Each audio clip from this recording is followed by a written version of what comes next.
All right. It is not Monday night. It is 9 o'clock, and it is in fact time for a very special makeup edition of Cheap Thrills Theater.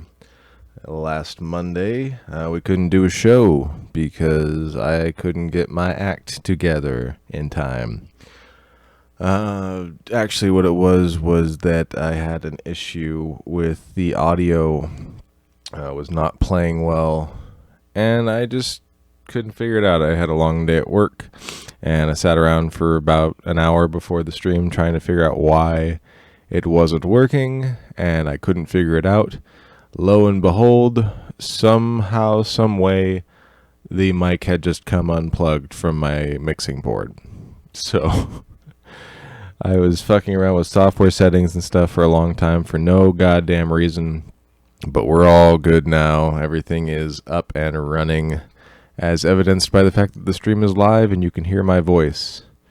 Last week we did Dead Alive, which was kind of a surprise stream. Had more technical issues that week, and I didn't think anybody would be able to see that the stream had gone live. It seems like it's fine now. The notifications are probably out at this point. It certainly came up on my feed, so should be all good to go on that end. So we're going to do the movie that we were going to do that week, Assignment Outer Space. I just decided, well, hell, forget the royalty-free stuff. Let's go for broke and play something that I probably wasn't going to be able to play, which somehow always seems to work out. I think what I'll do is every other week, I'll just do a fuck it, whatever I want to play kind of night, and we'll have whatever, because like we got through Frankenhooker just fine, and we got through Dead Alive just fine. So who knows what's next? Evil Dead, fucking Rocky Horror, Riccio, any awesome weird movie that I want to play, we shall play. And so what we're going to do now is we're going to watch a short. I need to find a new source for cartoons. I sort of ran out of cartoons. Buddy Jared has a DVD full of weird old cartoons that I need to borrow and rip. But in the meantime, I've got plenty of shorts. So, let me see here. I think we're going to do this one. Let me get this set up here. This is a short by the master of educational and informational shorts, Jam Handy. And it's just called It Figures. So, yeah, this should be fun. Let me, okay, good. Let me just make sure desktop audio is set up. That's the one channel I didn't check. Yeah, it looks like it's good. Okay. So, here is a film from Kraft and Jam Handy called It Figures. And after that, we'll watch Assignment Outer Space. So welcome to the show, and here we go.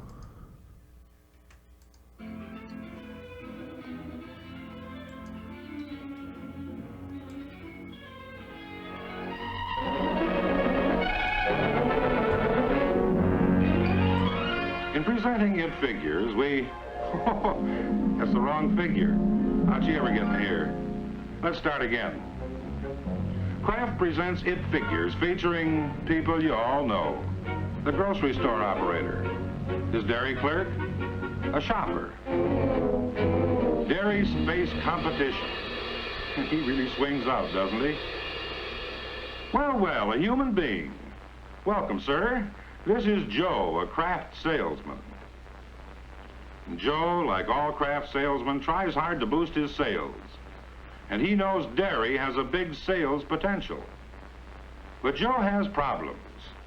The worst, probably, is the way that character, Dairy Space Competition, keeps cutting him down. He cuts the store operator down even more, but the store operator has so much else on his mind. Look here, mister. Dairy Space Competition couldn't hurt you as much if you had more refrigerated display space. Study the record of dairy sales and profits, and you'll see. You probably know you can use more help, too. Your dairy clerk is a hard-working gal, but she has a lot to do besides taking care of the dairy department. The stock in the dairy case is getting low, he says, and I says, what stock? I sweep floors, I work the checkout stand. There's not much cheese at all in the case except a slow-moving brand. Well, let him take that. I got to mark the prices for the grocery department. Busy little bee, that's me. Not my job, but he tells me I do it. Sweep the floor, stamp prices for the grocery department. Poor guy. Too busy to bother about the dairy department. So am I. Too little display space for the dairy department. Not enough help to keep the dairy department in order. What's the result? A jumble. I'll get to it as soon as I can, sweetie. The products people want, out of stock. Well, I can't be in 3 places at once. And look who's coming. I'll buy it if I know it, if I see it. But I don't see it, so I don't buy. Lost sales. And to complicate the situation, here's that man again. Look what he's doing now, subjecting the store operator to price-cutting pressures. More unknown, unadvertised brands dumped into the case, crowding out brands customers want. The fast-selling advertised products that deserve a good display from the standpoints of both profit and customer demand. Too often, the last salesman who calls, not store personnel or profit considerations, determines display size. Joe, you just got to get through to the store operator for his own sake as well as for yours. You, like every craft salesman, are recognized nationally as a dairy department consultant. Yes, you are. Looks good, too. And it means you're an expert in helping store operators realize all possible profit from dairy departments. Come on, Joe, try getting through to him. That's it. He knows you, he respects you. You can help him develop a dairy department that produces 10 to 14% of the gross profit, and at the same time act as a store traffic builder. But as a craft consultant, you've got to go still farther. Show the store operator how to wring every possible penny of profit from every square foot of space in his dairy department. Give him the facts and the figures. These Progressive Grocer figures are real eye-openers. Profit per square foot per week of store space in well-managed supermarkets. Produce averages $1.33 gross profit per square foot per week. Meat, $1.69. Bakery, $1.89. Tell them to hold on, Joe. Here it comes. Dairy, $3.15 per week per square foot. The highest of any department in the stores. So far, so good, Joe. He's got a picture now of what can be done in his own operation. The next step is to help him make a study of his dairy department. He probably hasn't realized the importance of it because dairy is usually hidden under this key of the cash register and is usually supervised by a manager whose primary interest is meat or groceries. So what? That's no obstacle, is it, Joe? Have him take a look at the plan. The plan is a new plan, but its effectiveness has been proven. And it will show that a well-balanced dairy department boosts store profits, no matter who supervises dairy. First, Joe gets the figures on his fast-moving items. When you have the figures, you'll... No, Joe, not this figure. You want the sales figures. Have to watch these salesmen all the time. That's better. Figures tell you 60% of dairy purchases are made on impulse. So products that customers like must always be handy, where the customer can see and reach for them. To make this clear to your friend, let's represent fast-moving items with a blue band. That's the way. Impress it on his mind. Next, represent slower-moving duplications with orange. Non-dairy items as black. Now, here's the way to start those extra profits rolling in, Joe. Fast-selling items need extra space, enough so they don't go out of stock for the heavy buying of rush hours. Help your friend to remove slow-selling duplications. They're stealing space that could be making a faster profit. Remove non-dairy items from the dairy section. Give them a place to themselves. They steal profits here, and they also confuse the shopper. Now there's a chance to allocate space to each item based on its actual sales volume. Blue gets the most space, orange less, of course. Let them see how it works. Watch. Impulse buying. Delicious. I'll buy it if I know it, if I see it. And if she can reach it. But if the item she wanted hadn't been on display, bingo. There'd have been no sale, no profit. Things would have gone like this. Here's the dairy department before it had a plan. What a mess. Want cheese? You see, herring. The operator who runs this place must be a mixed-up kid. Sure, non-dairy items often have a high margin, but their turnover is slow. Nope. And what good are high-profit items that don't sell? Especially when they take the space fast-selling items ought to have. And when the fast-selling items are out of stock, their profit lost. I can't restock during rush hour, sweetie. I have to operate the cash register.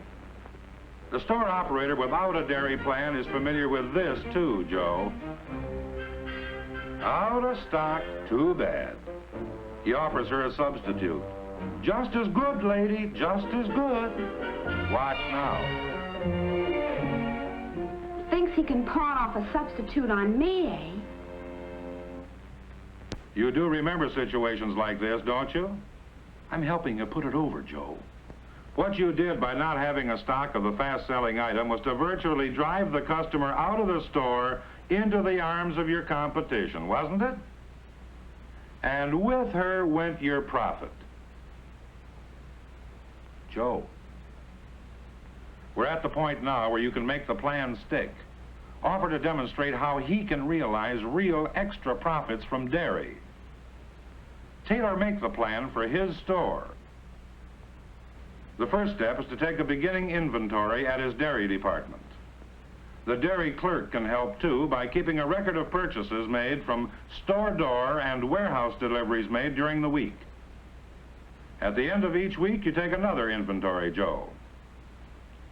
And thus you have recorded all the facts you need to show actual sales, the beginning inventory plus weekly purchases. Subtract the end of the week inventory, and there it is, his weekly sales figure. You do this each week for a month, Joe, and then give him the figures, plus your analysis of overstocks and understocks. This is the basis for the tailor-made balanced dairy department plan. Eliminate slow-moving duplications wherever your inventory shows the space can be more profitably used by fast sellers. You've got figures. And with these figures, you and the store operator can lay out his dairy department so it will produce the most possible profit. By allocating every inch of space according to his sales potential based on your figures. Demand items are placed along the length of the case to draw traffic. Margarine, milk, butter, and eggs. Looks like they've cleaned up the joint. Looks nice, too. The layout of items is balanced. That is, each item is given space based on its rate of sale. Cheese is displayed in groups according to type and variety.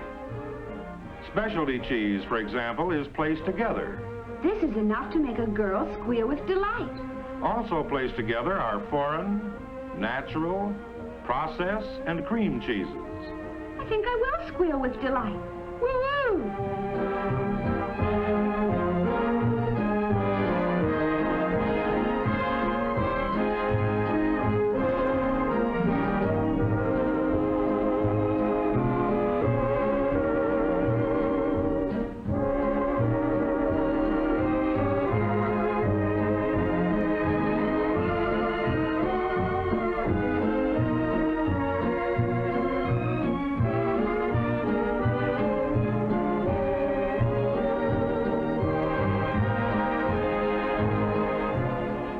Altogether, you've given the store operator an attention-getting department and a balanced case for all dairy products. Delicatessen non-dairy items are placed in a separate section, departmentalizing, the proven way of increasing all food sales. I'll buy it if I know it because I can see it. That's a switch, huh? The operator can't help seeing Joe. His past experience shows the out-of-stock problem will be greatly reduced. The dairy clerk will take a new interest in keeping the case spotless. She also has a much sounder basis for reordering. More, the slow-moving duplications have been removed. Stock turnover is rapid. Every dairy item is always fresh. Diddle-dee-dee, happy as can be. Out-of-date returns are at a minimum. And the climaxing argument, Joe, wherever the balanced dairy department has been put into effect, its sales have increased 14 to 37%, with 8 to 20% of the increase being in high-margin items like cheese. Some record to show a man, eh, Joe? That did it. You got through to him. And as an accepted member of the grocer's team, you can go ahead now to demonstrate how well the balanced dairy plan can be adapted to handling price and seasonal specials. Feel more important, I do. You can suggest other good merchandising ideas, such as easy-to-see price and flavor card, the proper rotation of stock, ensuring fresh merchandise. You can help stimulate a real product knowledge in all dairy personnel. Well, what do you know? Who'd ever think it? When you get through to him, Joe, with the tailor-made plan for his store, the plan that increases his profits, your stature as a dairy consultant goes up, and so do your own sales. The figures are proven figures, Joe. Figures that, well, persistent little thing, aren't you? All right, we've finished with the other kind of figures for now anyway. Let's look at this kind for a while.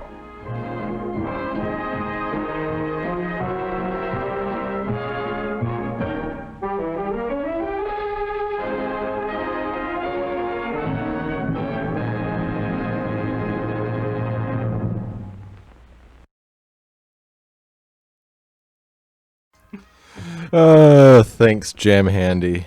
Always a source of entertainment gold. All right, so, God, that was fucking bizarre. Why does she feel the need to move like a robot? Did they tell her she was playing a robot? Like, there's no explanation. All right, and now our main event. Assignment, Outer Space. As soon as it loads. Oh, there it is. Okay. So, yeah, this is tonight's main feature. Let me kill the overlay. And, yeah, this is a movie called Assignment Outer Space. It's a badly done sci-fi adventure with lots of cardboard sets and awful costumes, but it's kind of charming. It's actually in color. Which makes a change for the type of fucking shit movies that we've been playing here. And, yeah, it's a movie. So, without further ado, here is Assignment Outer Space.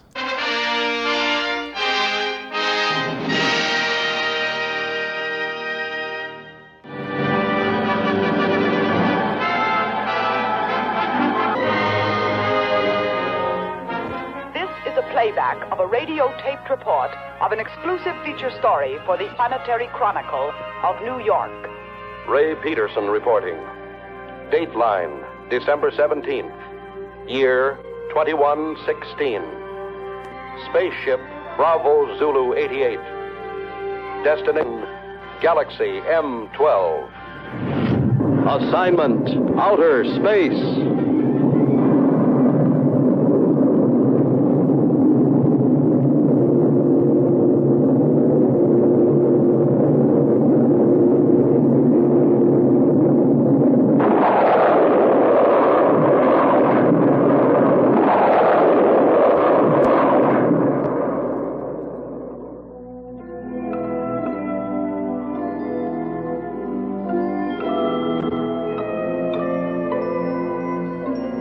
The editor of my paper assigned me to cover a routine check of infraradiation flux on Galaxy M12.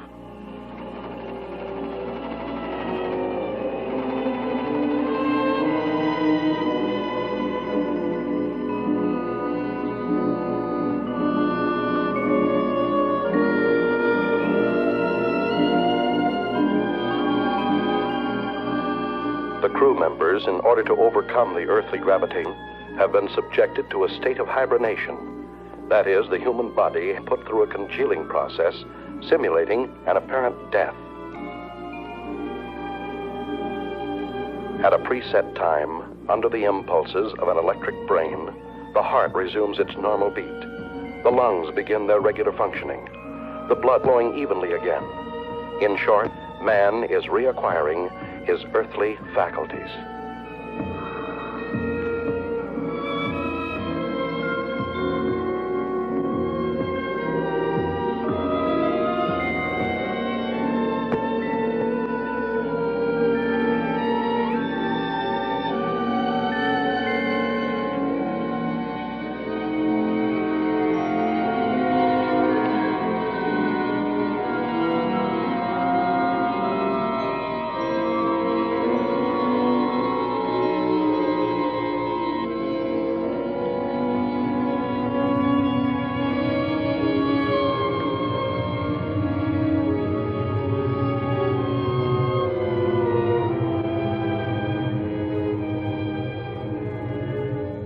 To counteract the state of weightlessness caused by lack of gravitation, special magnetic boots are provided to control the balance of space travelers.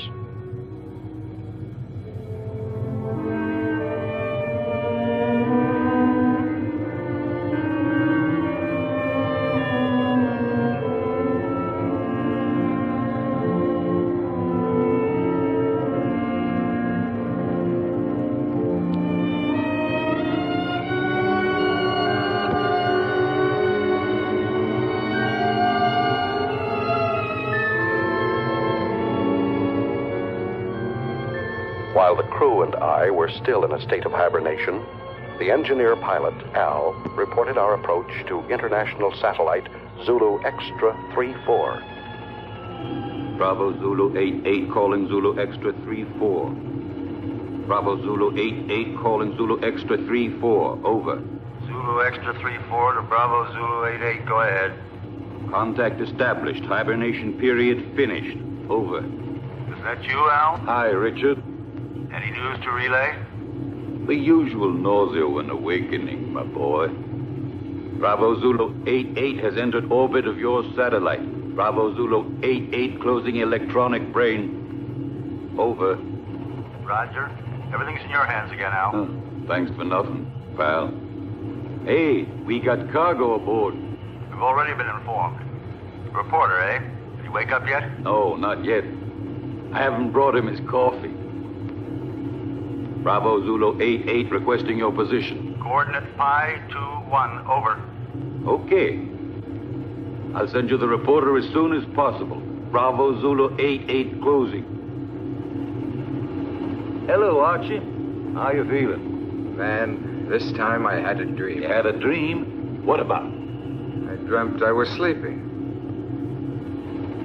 Take over the controls while I wake up the baby. Al, is it true when we took off you sang him a lullaby? That's right. Just call me Space Wet Nurse. Next time, why don't you just bring a cow along? Yeah, a pacifier would do. Bravo Zulu 88 calling Extra 34. Over. Go ahead, Bravo Zulu 88.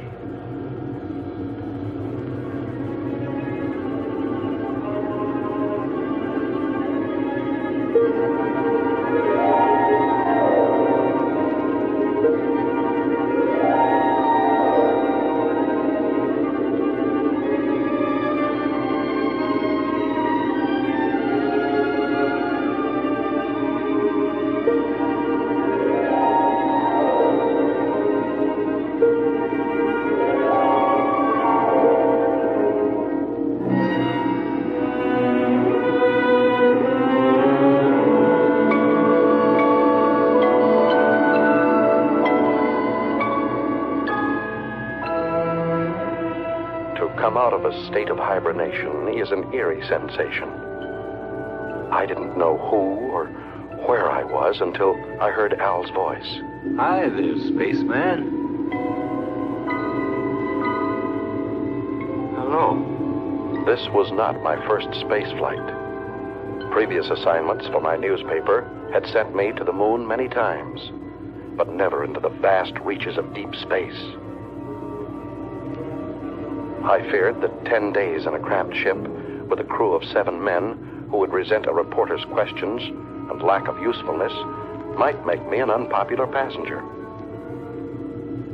The coffin was much too small.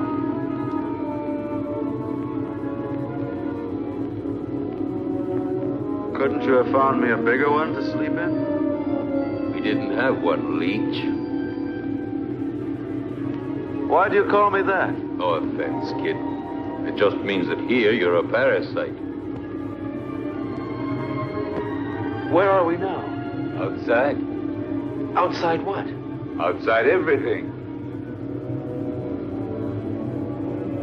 Breakfast is served. Bravo Zulu 88, you're directly in line with us.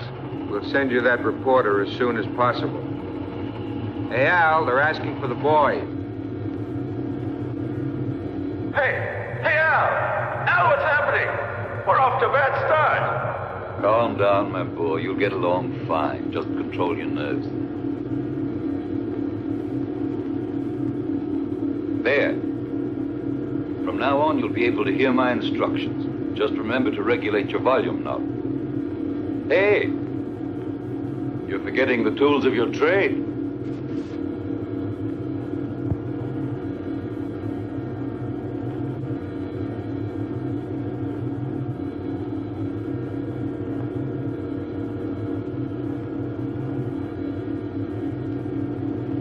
What's the matter, Sonny?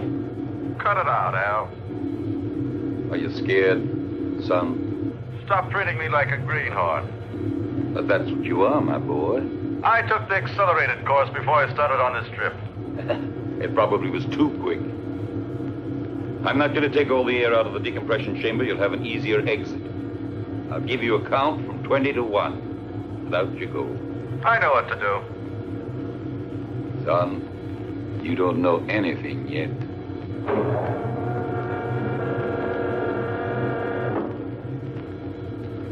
Don't touch the middle frame around the hatch. Minus 20. Why? Can you see me?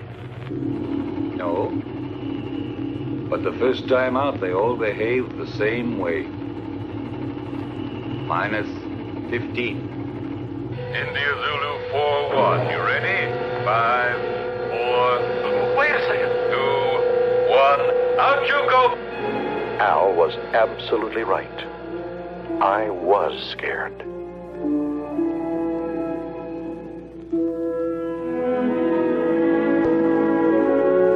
The artificial satellite is like an island in the sky. In order not to disturb its calculated orbital chart, we lined up 2,000 feet parallel to it. The only way to get there was to float through the terrifying void between us.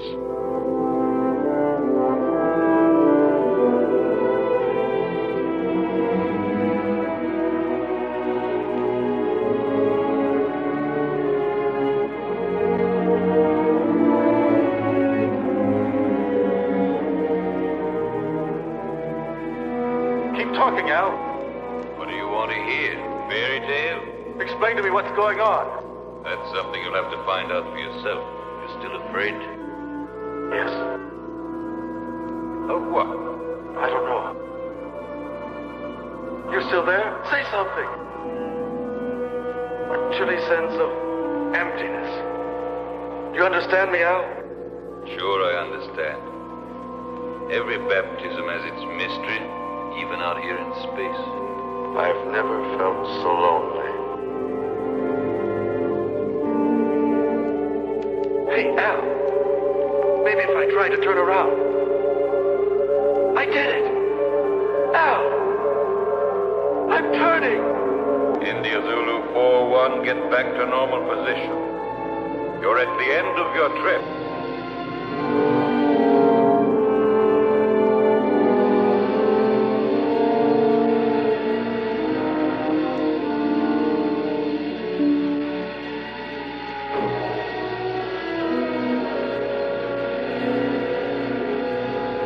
Once aboard Zulu Extra 3-4, I passed through the decompression chamber. I now regained my normal weight because the gravitational area was similar to our Earth's. The reason for this being all space stations rotate around a central axis.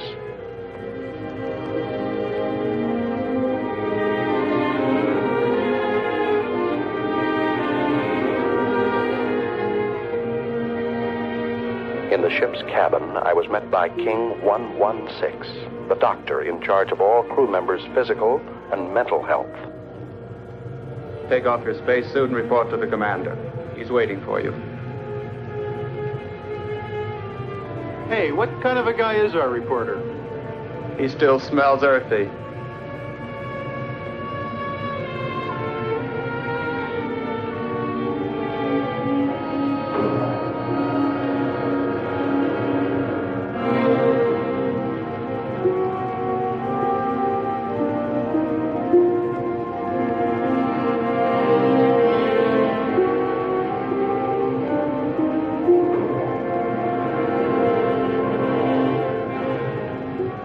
Special Correspondent Ray Peterson, reporting to the commander. I've heard you're rather famous on Earth. Well, I see my fame has reached the stars. But let me give you a bit of advice. Here among the stars, it is better not to be quite so cocky.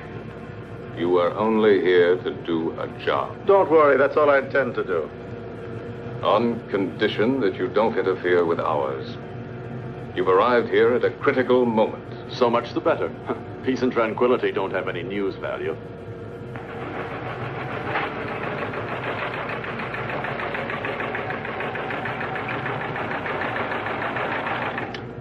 Sullivan. Yes, sir?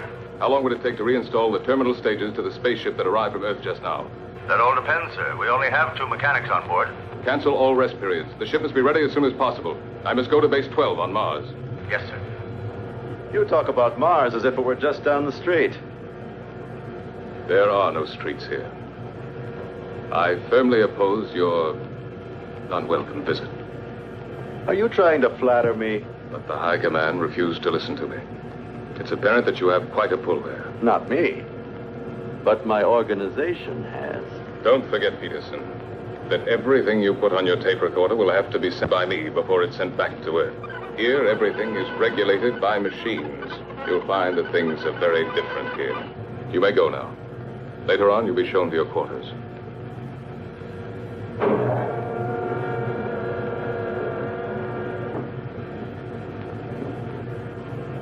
Working crew's ready, sir?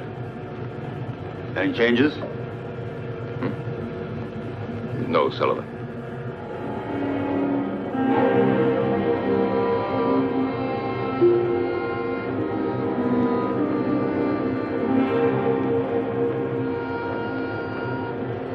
Where's everybody going? For a picnic? The working crew's leaving on a space detail.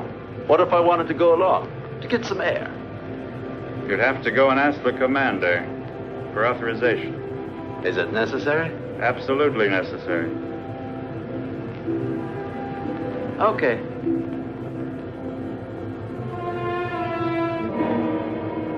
Hoping this special detail might make a good story, I went outside, without permission, to observe and photograph it. This special detail was a refueling operation, one of the most dangerous and delicate operations in spaceflight. The engineers carried an enormous tube from the space station and carefully attached it to a rear valve on our ship. Thousands of gallons of precious neohydrazine were being pumped into our fuel tanks in order for us to go on to Mars. Look out! The meteorite! Suddenly, I saw a fiery ball racing toward the cosmonaut next to me. Instinctively, I pushed him out of the way. But the subsequent reaction caused me to bounce against the connection of the fuel valve, disconnecting it and letting the irreplaceable neohydrazine escape. Close the fuel valve!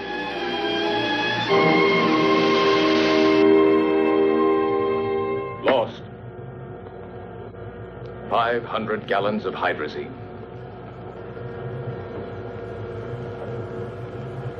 Lost. I'm sorry. Furthermore, you went without my permission. I said I'm sorry, even though I saved a man's life. You didn't come here to be a hero.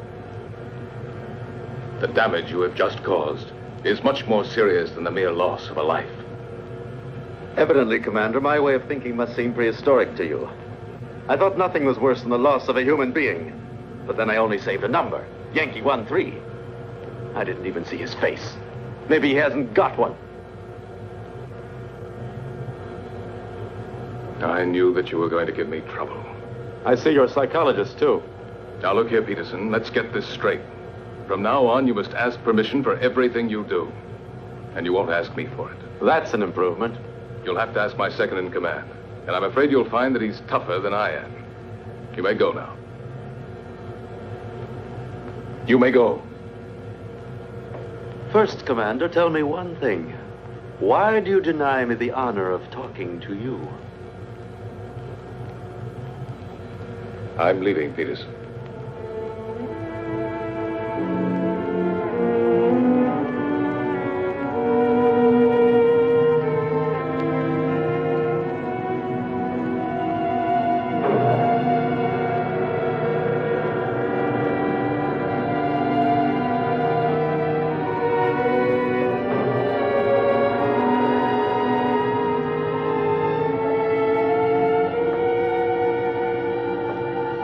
Hey, buddy.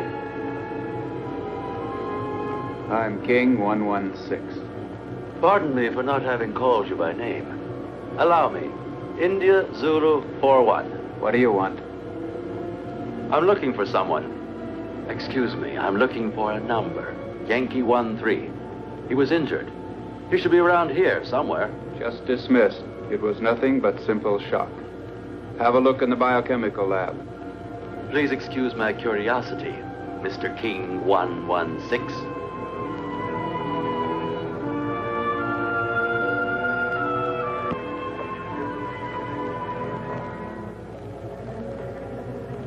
May I come in? Hey, spaceman.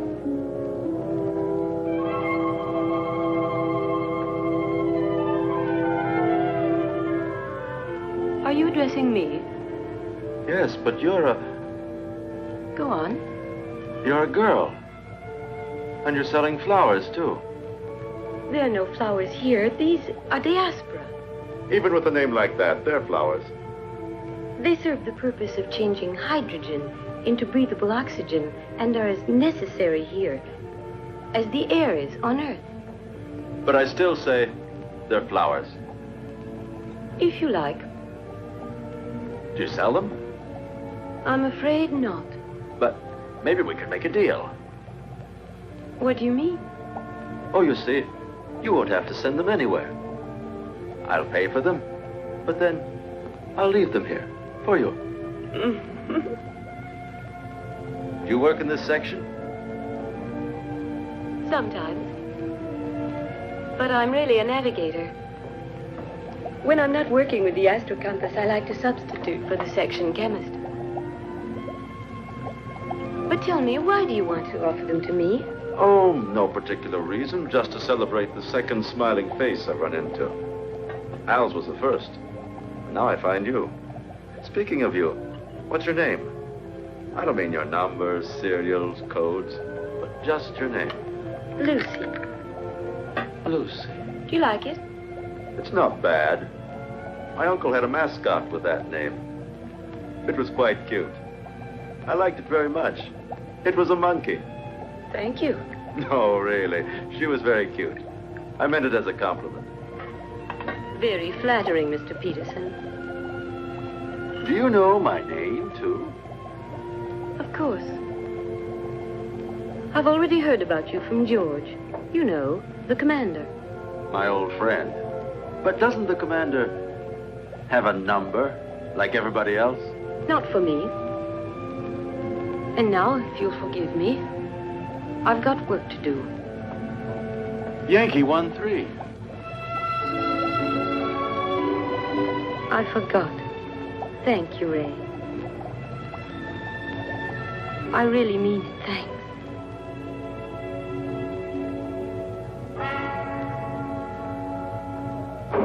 Following the order from the commander, Al came over to our ship to pilot a space taxi from which I could photograph a passage of asteroids. India Zulu 41, we just made it. bet you this was the most interesting action shot of your career. Yeah, shooting these rocks is sure something. They're not rocks, my son. They're asteroids. Each of them 1,700 feet in diameter. The commander bawled me out for the loss of 500 gallons of hydrazine, but I saved a life. And a girl's, too. Ah, so you have a weakness for the weaker sex. And she doesn't even call him sir, just George. By all the rings around Saturn, they were right when they called you a meddler. Well, he's ashamed of that. Hold tight now, I'm going to make a sharp turn.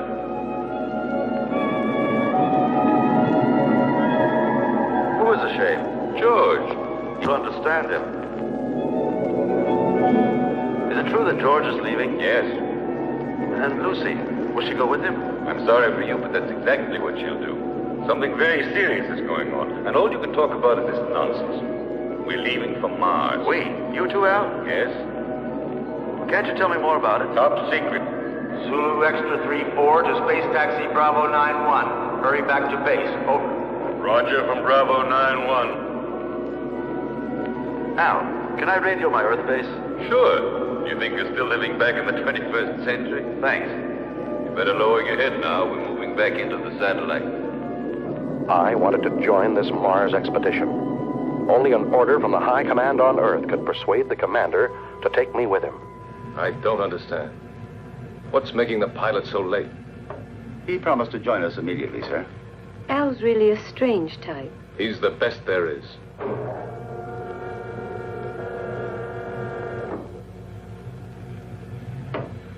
I'm sorry to be late, sir. We've been waiting for you. The situation has become worse. We've got to leave immediately. And you haven't been able to contact Alpha 2? No.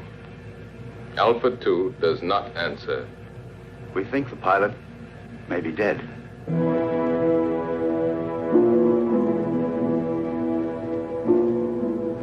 This could mean the end.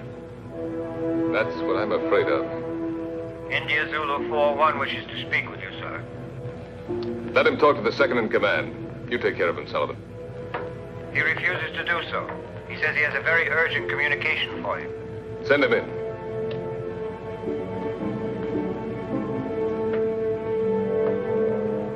That's all we needed. This inquisitive, interfering meddler. He's a pretty nice guy. Do you think so?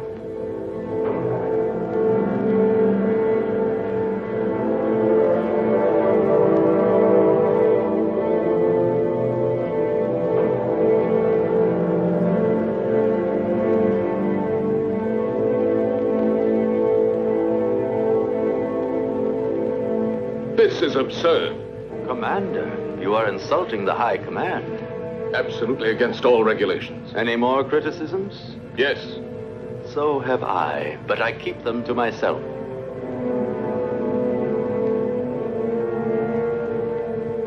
Gentlemen, prepare to leave.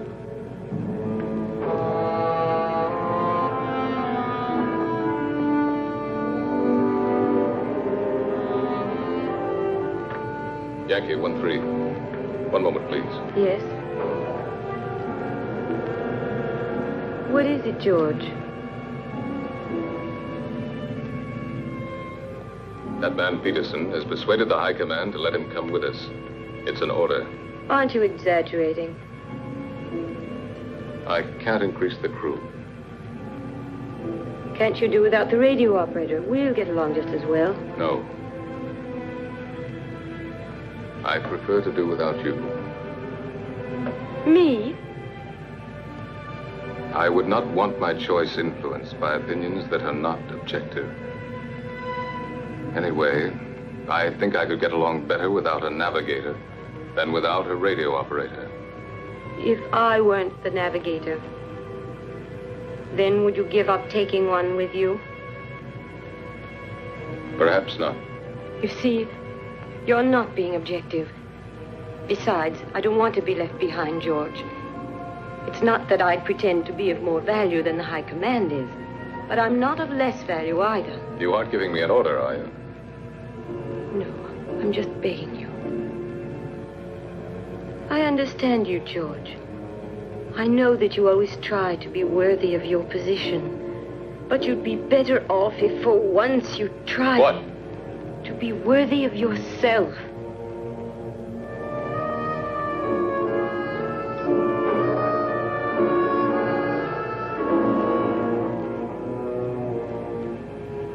I'm sorry, George.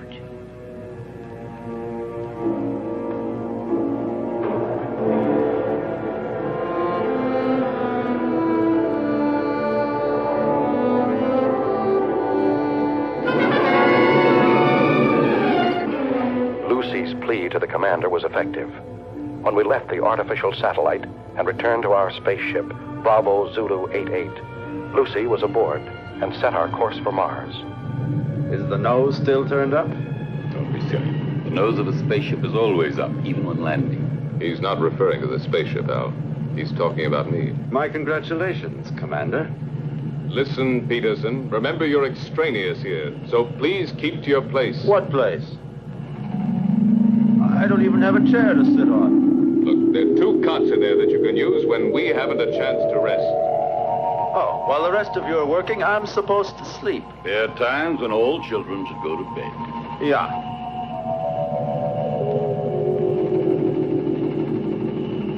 Listen, ever since we came on this trip, you've all done your very best to make me feel like an outsider. My congratulations, Peterson.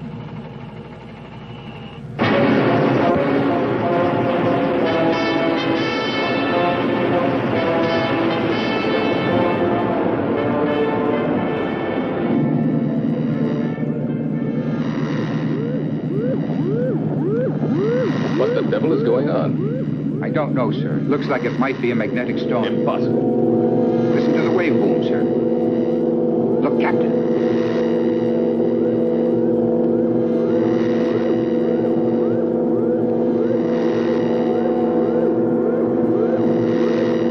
Give me its position.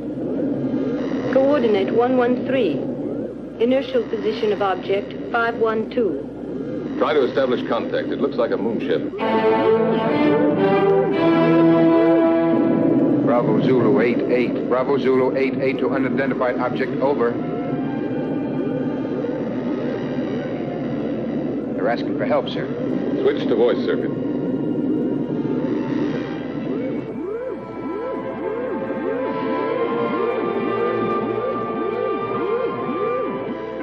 Metro Sierra 13. Metro Sierra 13 to Bravo Zulu 88, over.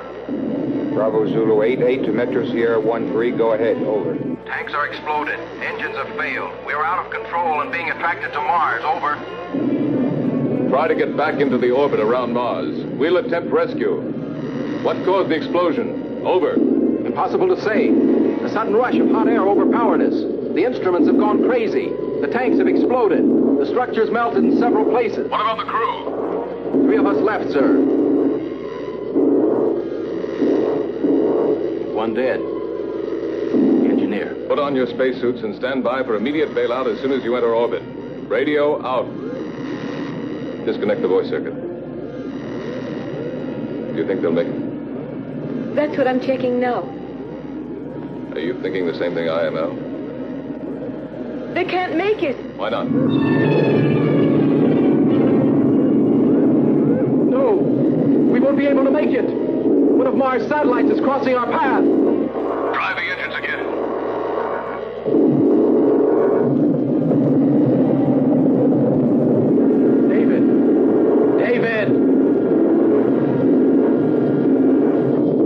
David! Don't, David! It's suicide! Don't jump! I don't feel like ending my days in a trap. David, don't!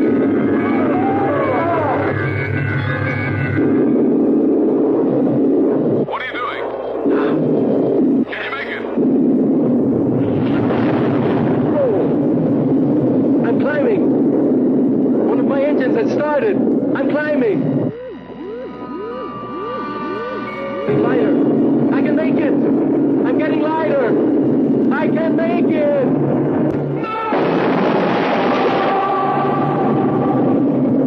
Stop the engines and get ready for a vertical landing. We will fly a above Phobos.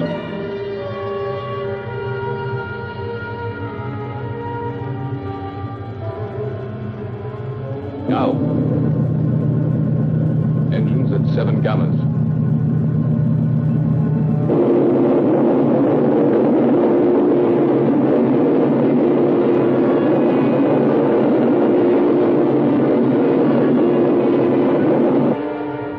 Now, engines at 8 gammas. Look there to the right.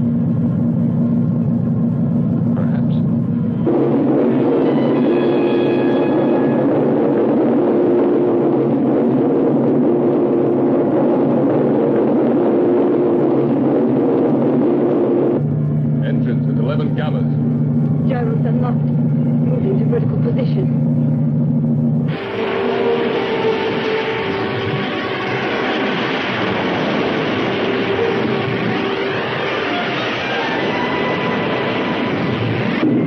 Engines at 12 gammas. What's going on? We're going down, Fahrenheit. But it's insane. With all stages full of fuel, we're like a bomb. Landing area at 2 degrees off our coordinate, just below us. Engines at 14 gammas.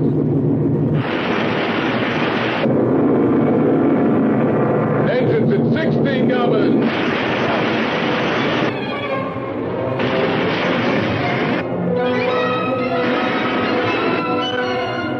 Engines at 4 RPM.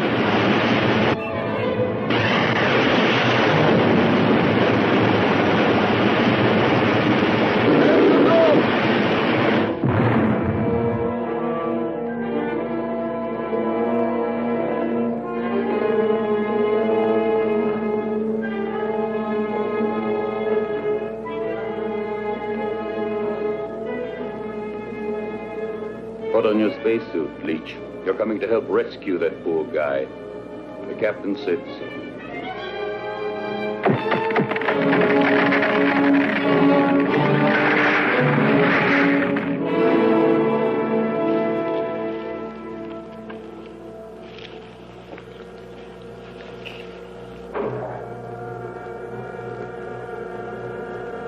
Nine degrees to starboard. One more and we would have remained here forever.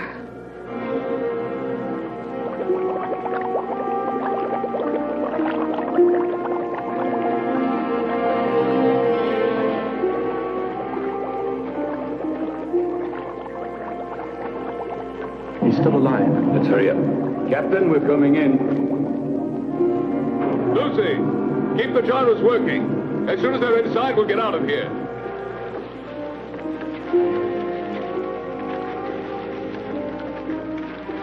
You stay here and look after him. I'll take care of the engines. Gyros, unlock! Roger.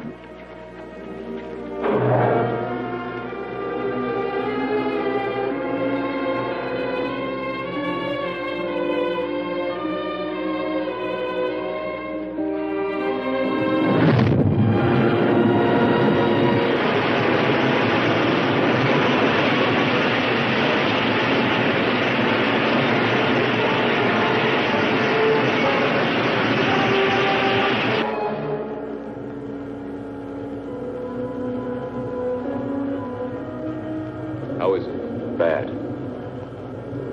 I think you hold out till we get to Mars. We're almost there anyway, aren't we? No. What do you mean, no? We've changed course. We're now heading for Venus. You're what?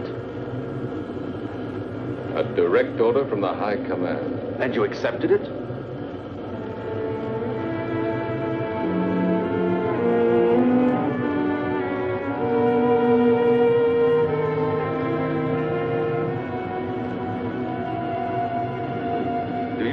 Commander, there's a dying man in there.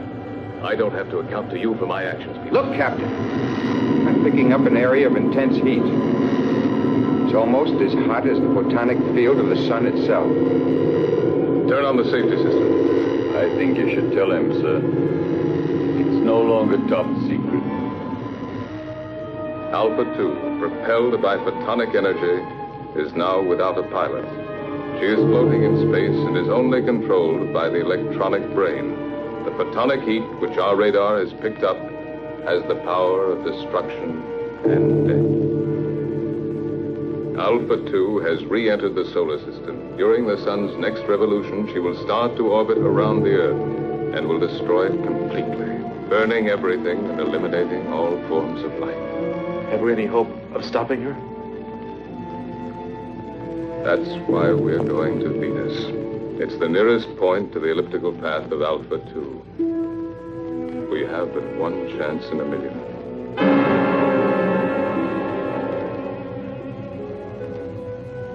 Our world was in danger, about to be destroyed. Perhaps in a few days, maybe in a few hours, it was up to us, a handful of cosmonauts from Earth, millions of miles away, to try and save humanity. Lucy, you're crying.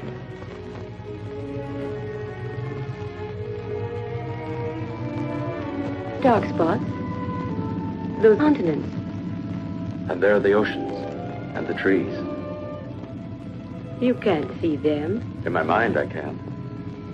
I'd like to run down a road that's lined with pine trees. Would you? Yes, and feel just once again the excitement of speed. But we're already running at 90,000 miles an hour. And we're standing still. That's nothing but an illusion. Do you know what day it is? Don't you know that in space we don't count the days? No, but do you know what date it is? It's the 359th of rotation around the sun. That's just part of it. It's Christmas, Lucy.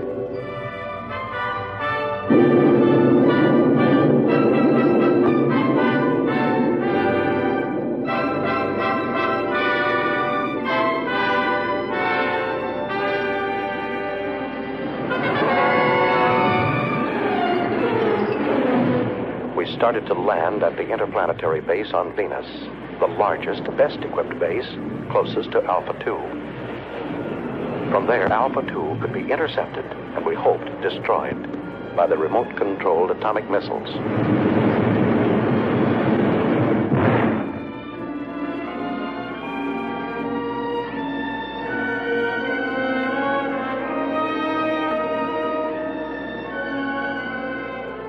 Hey, Archie, is that the base? Yes, right under the protective dome. There's too much hydrogen in Venus's atmosphere. From here, it looks like the glass dome of a temple. You don't need a respirator inside. What about those plugs? Are they purifying filters? Hey, that elevator course is showing results, isn't it? Tell me, why is it that when a man wants to protect himself, he hides himself under a dome? Put on your helmet, kid. I'm going to take you on a quick tour of Venus, only this time it won't be for sightseeing. Emergency action was taken immediately by firing an atomic missile at Alpha 2 in an attempt to destroy this deadly mechanical monster. 8,500. 8,000 miles. 7,500. 7,000 miles. 6,500. 6,000 miles. 5,800. 5,500. 5,200. 5,000 miles. Hold on. Disintegrated. Exactly at 5,000 miles. We'll have a chance to hit her only if the electronic brain which propels her has gone out of control. You see, the two photonic generators, which are moving gyroscopically at each end of the spaceship, are creating around Alpha 2 an invisible sphere of heat, which radiates up to 5,000 miles. We've just had the proof of it. It's indestructible. So one of man's dreams has finally come true. An indestructible destroyer. Unless we have a sudden change in the next solar system revolution, Alpha 2 will start orbiting around the Earth at only 3,500 miles from it. That means 1,500 miles within the safety limit. In a few days, maybe a few hours, our planet will become a mass of boiling mud, as it was soon after its formation. We mustn't give up hope. Something might stop it in time. Maybe a miracle. And while we're waiting here for your miracle, I would suggest that we immediately put into operation all the means at our disposal. They've already prepared to fire missiles from the other hemisphere. Meanwhile, why don't you order your men to reach the audio stations on the beach? You stand by electronic telescope number 7. 6,800. 5,700. 5,200. 5,000. 4,500. 4,000. 3,700. 2,900. 2,400. 2,200. I don't understand. With your permission, sir, I have an explanation. What is it? I think I've found the answer. Tell it to us. I'm sure that due to some technical error, that spaceship is vulnerable. The two photonic deflectors at both two hemispheres separated in their fields by a channel. You mean like a halved orange? A perfect example, my son. That's why a missile has gone through. According to you, it was the only one fired exactly into the center of the channel. But why did the last one disintegrate at 2,200 miles? Because of some imperceptible deviation. Perhaps it was attracted by one of the photonic fields. Punch is right, Al. There's still a chance. What chance? We'd have to fire on a straight line from another spaceship traveling alongside Alpha 2 at the same rate of speed. I think I've earned the right to try, sir. Why the right? Because if my hunch turns out to be correct, I'd like to be the one to receive the credit. And if it's wrong, you want to be the one to risk it. There's an old atomic spaceship here, sir. I'll use its remote-controlled missiles. May I go ahead, sir? Yes. And I hope you'll manage to save humanity. We'll take off and follow you as close as possible, Al. All of us. As if we were right there with you. All of us.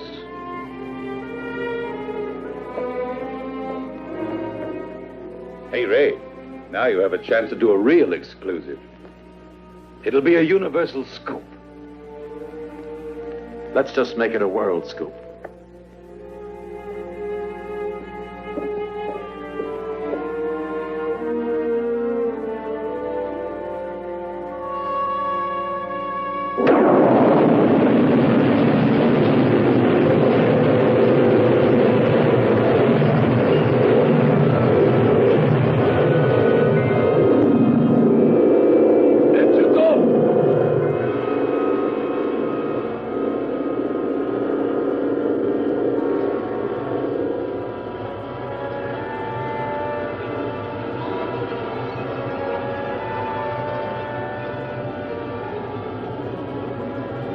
We're out of it now.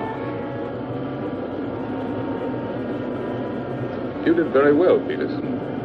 It's not everybody that can stand 16 gammas. Considering the fact that I'm a parasite. Tango Sierra 1-3, Tango Sierra 1-3 to Bravo Zulu 88, over.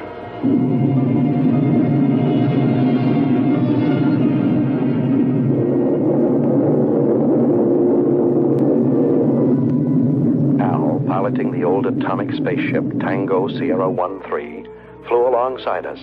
Both spaceships shut off their engines, and the inertial thrust allowed them to fly at fantastic speeds.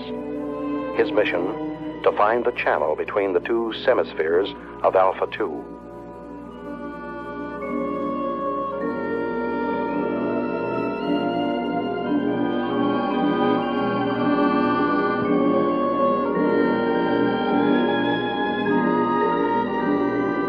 Tango Sierra 1-3, go ahead. Everything okay, Captain? Perfect. How's the reporter? Doing fine. Requesting route check. Present inertial speed 30,000 miles. Coordinate 1-3 in respect to Vega. Estimated intersection point with Alpha 2 on coordinate 41 in respect to Earth at 18 degrees. Over. Correct, but change approximately 3 degrees at intersection point with Alpha 2. Wilco, I'll request another route check on approach, and let's hope for the best. Radio out.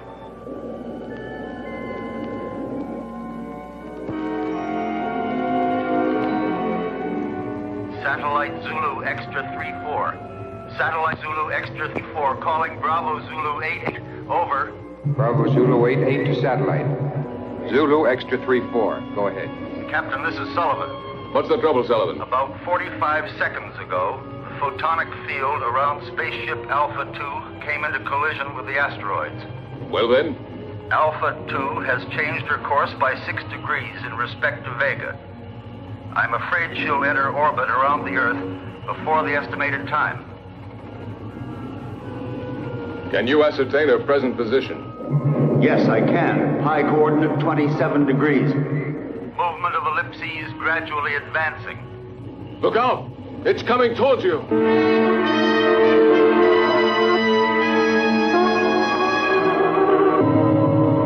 Yes, sir. It will be on top of us any minute. What about the men, Sullivan? They are... All on standby, sir. 2 mechanics went out on the space taxi to Solar Mirror Foxtrot 1-2. I ordered them not to come back. Commander, see if you can save them. Sullivan, save yourself! It's too late, sir. Sullivan! Sullivan! Can you hear me? Sullivan! Sullivan!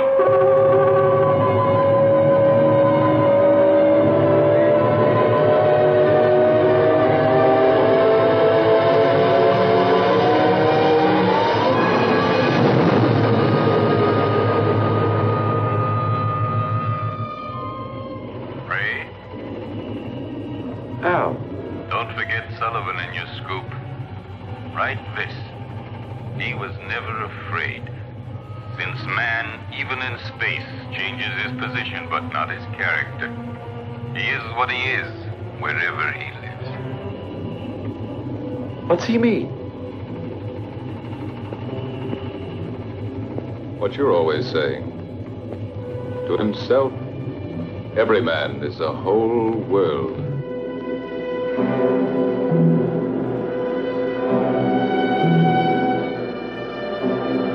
Commander, I've been able to locate the position of the space taxi. Tell it to me. Coordinate pi 28, 8 degrees in respect to Aldebaran.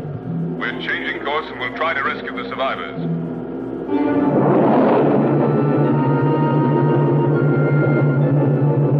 Bravo Zulu 88 to space taxi Bravo 91. We're coming in to rescue you. Be ready to bail out. Bravo Zulu 88 to space taxi Bravo 91. We're coming in to rescue you. Be ready to bail out. Out.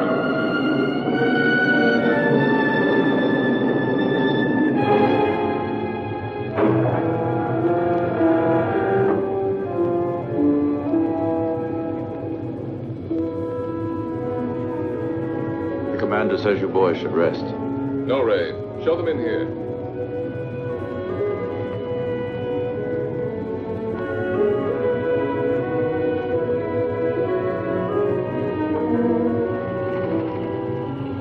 I just wanted to see you boys.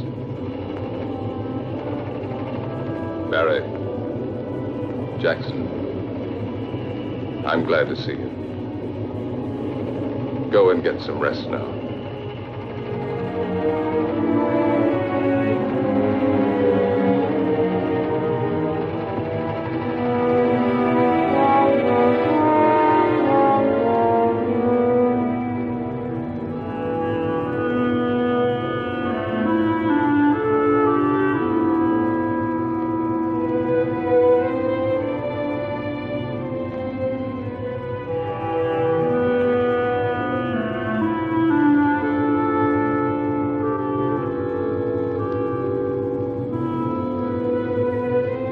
How do you like that, Jackson?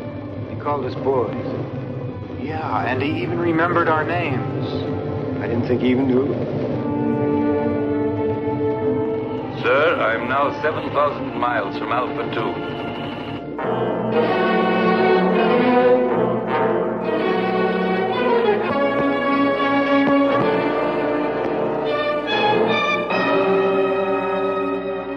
In a few seconds, I'll start firing the rockets.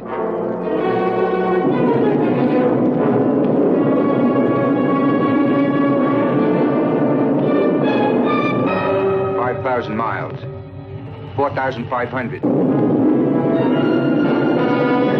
4,000. 3,500. 3,000.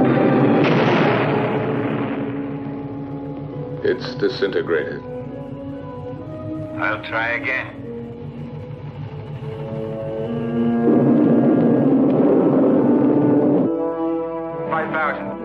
$4,500. 4,000. 3,500. 3,000. 2,500. 2,000. 1,500. 1,000. 900. 800. Going to make it. 700. 600. 500.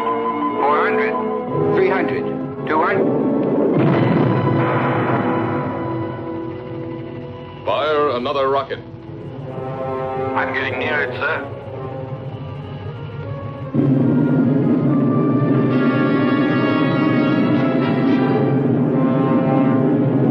It's too dangerous, Al. Stop. You'll be attracted by the photonic field. I've located the channel. I'll try to break through it, Commander. I'm sure that I can get at least 1,500 miles away from the spaceship. Come back, Al. It's murder. I'm 2,000 miles away from Alpha 2 now, sir. Let me try. Al, that's an order. I'm sorry, sir. But I'm not taking orders anymore. It's a useless sacrifice. Son, I'm 1,200 miles away from it. I don't want to disillusion you. But what would be the use of living if the Earth were destroyed? We'd all be prisoners of space, with no hope of return. 800 miles.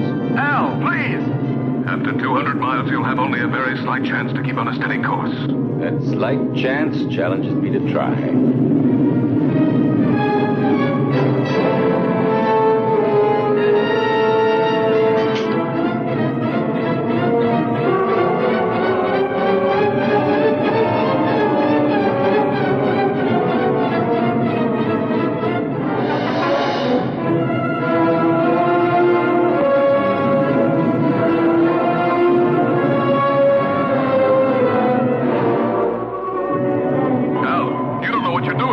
Maybe not, Commander. No! But in a few seconds, I'll know for sure.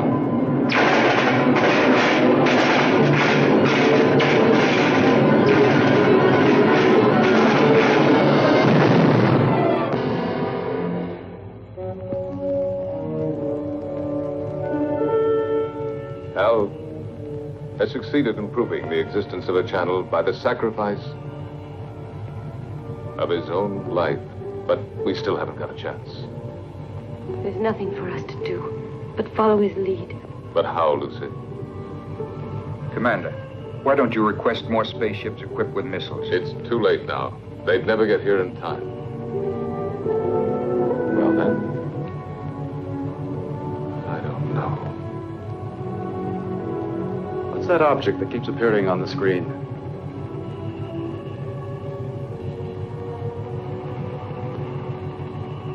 It's the space taxi from the disintegrated satellite. It is now circling in orbit around us.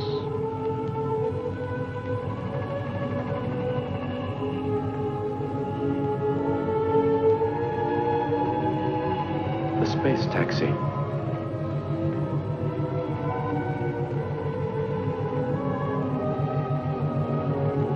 I rode on it once with Al.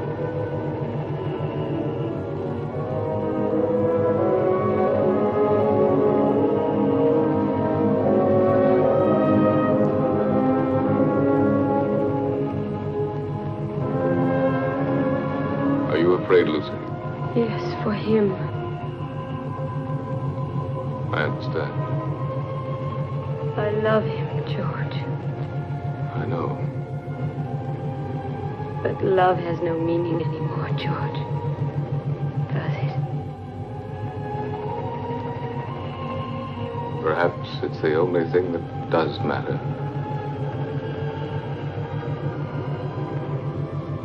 The world of human feelings has been much less explored than the whole of the universe put together. But now it's late. What have we been doing all these thousands of years? We've been congratulating ourselves on our progress in going faster and faster and faster. When, in reality, we've only been getting further away from ourselves.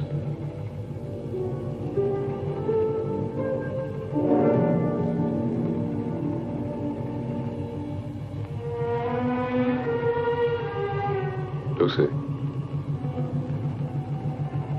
take my place, will you?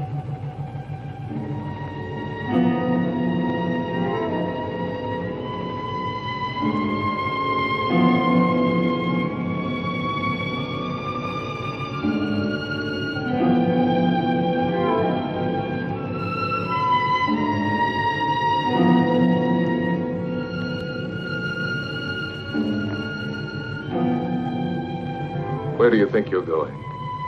Out, in the space taxi. That's madness.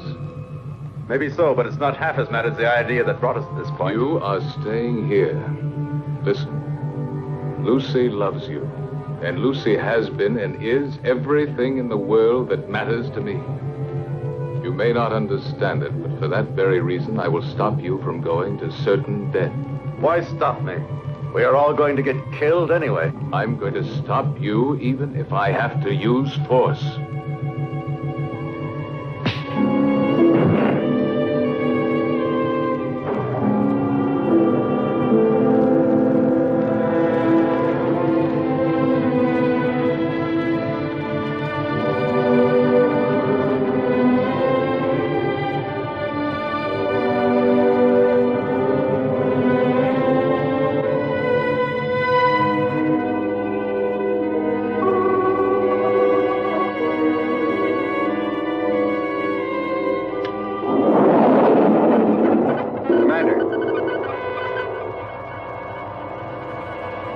Going to make it. He's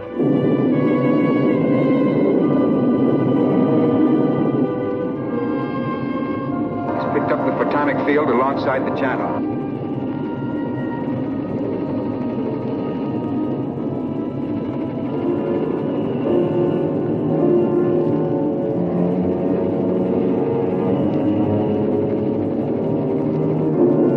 To find my way through the channel, I had to throw to the right and the left any loose objects in the space taxi in order to judge the distance between the two curtains of disintegration.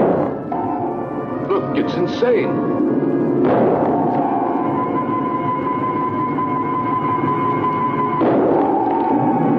The channel is getting down. Every second. What's he throwing out?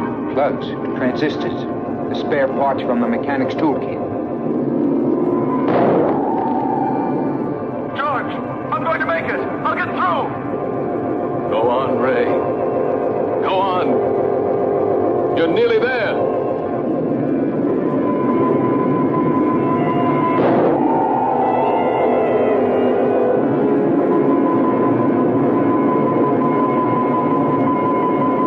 I don't have anything else to throw out. Get rid of everything which isn't essential. Quick!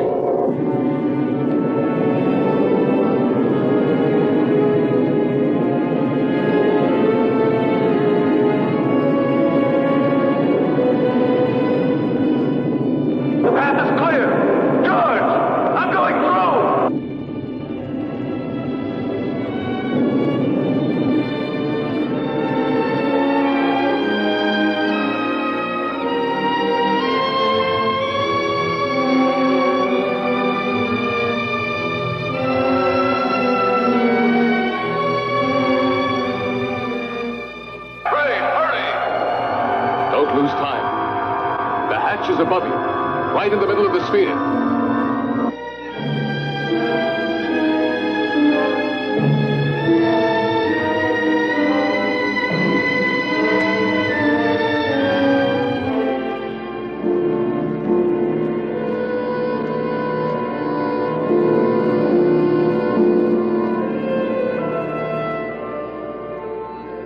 Ray, can you hear me? Ray, answer me. Go ahead, George. I'm listening. Get into the pilot seat and disconnect the electronic brain. It should be on the left-hand panel. Turn off everything else.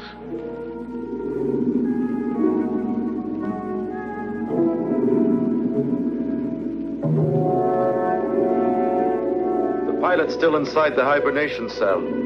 Dead. Disconnect all contacts on the left-hand panel.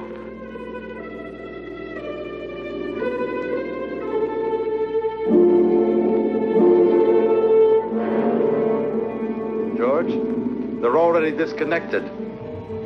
The electronic brain. Ray, you must disconnect the electronic brain.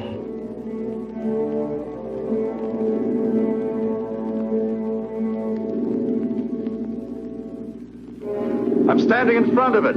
What should I do? Destroy it. Disconnect the cables.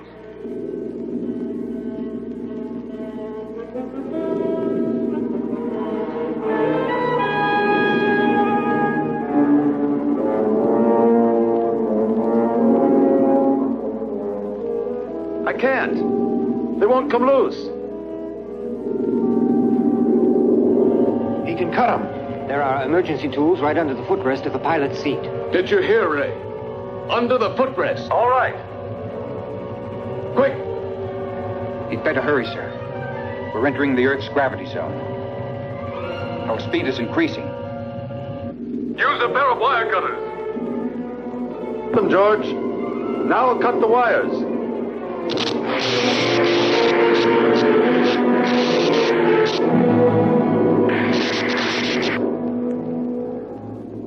I'm cutting through the last wire.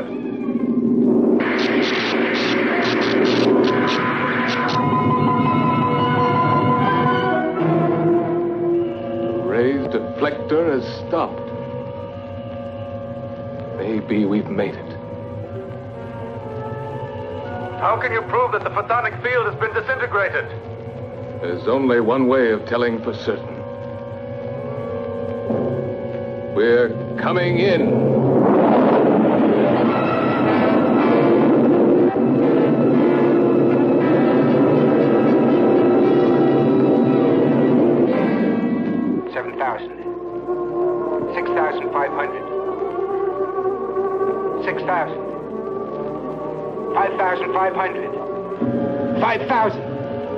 We're getting through it. Ray, we're coming. The nightmare is over.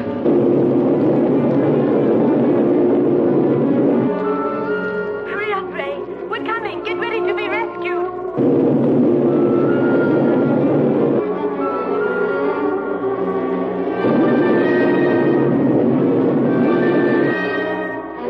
We're alongside you, Ray. Bail out.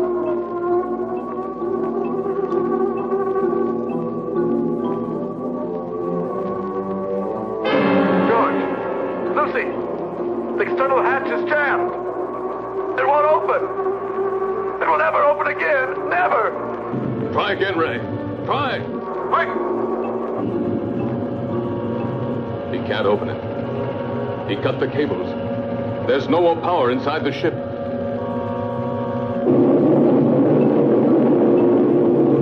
Earth Base 9. Earth Base 9. Earth Base 9 to Bravo Zulu 88. Can you hear us? Over. Bravo Zulu 88 to Earth Base 9. Go ahead. Are you all going insane up there? If you keep racing that fast, you'll disintegrate when you reach the Earth's atmosphere. Separate and change your course immediately. Alpha 2 is out of control. There's a man inside. We're going down to try to rescue him.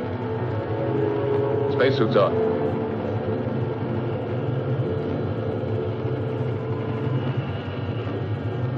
Lucy, take my place.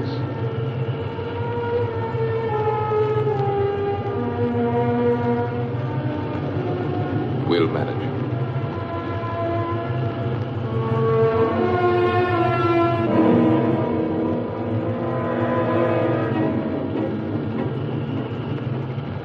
Ray? Ray? Lucy, George and the others are coming to get you out.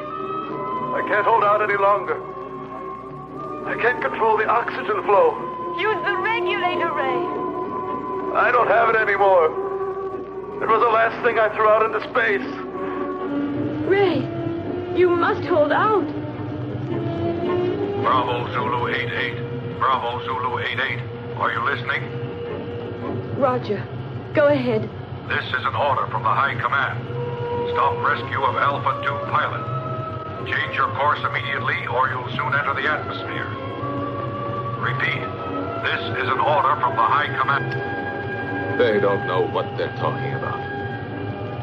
They don't know what would have happened if Ray... Establish contact again. And we'll stay as close as possible. Ray, we're very close now. The men now going out. Too much air. An orgy of air. My thoughts are running wild. Talk to me, Lucy.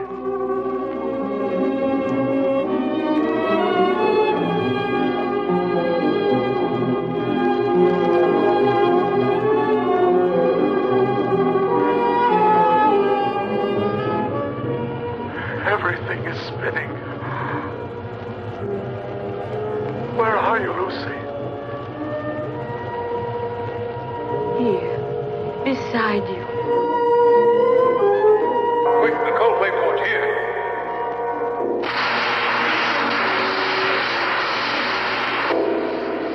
What's the use of trying to save the world, Lucy?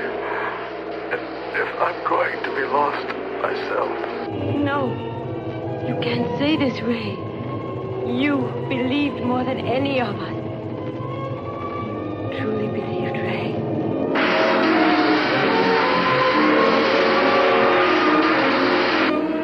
Ray, answer me! I believed, but there's no faith that can destroy the fear of death. Hey, Brian, hang on.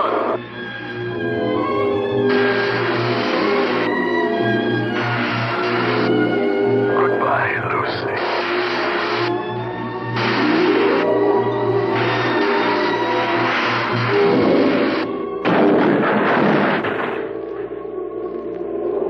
Lucy, we're inside. Be ready to turn the ship.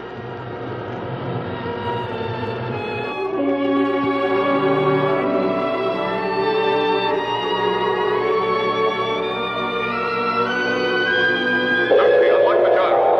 I'll tell you when to start the engine. Gyro's unlocked. We're in, Lucy. Be ready. Contact.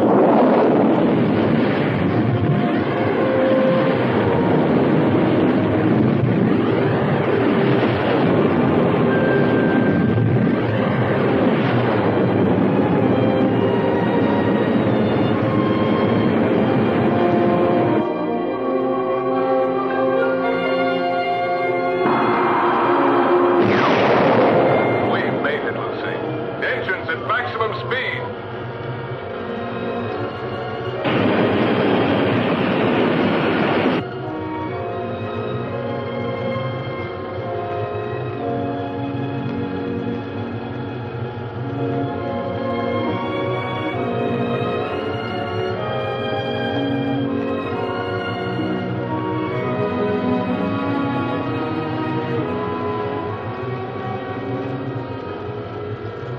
Now, you're really worthy of yourself, George.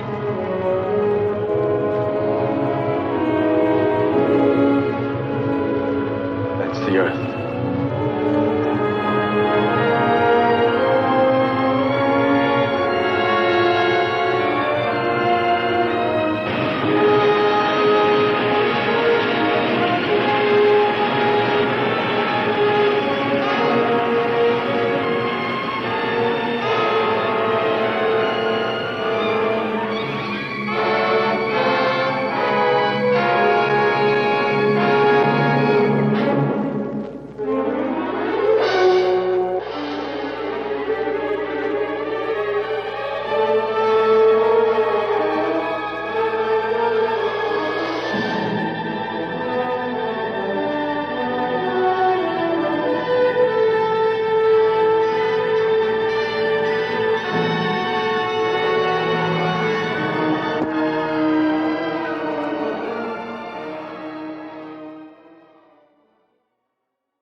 All right.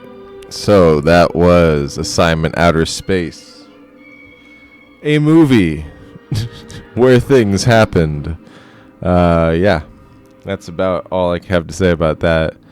And yeah, I'm not entirely disappointed that I watched it. I kind of wanted Ray to die, but you know, you can't always get what you want. And that will conclude tonight's screening. So I will thank you once again for joining me for another edition of Cheap Thrills Theater. Next week we will be back at the normal time on Wednesday. And I don't know what I'm going to screen yet, but there will be more. And yeah, that's about it. So until next time, in the immortal words of Mike Ward, stay cheap. We'll see you next time.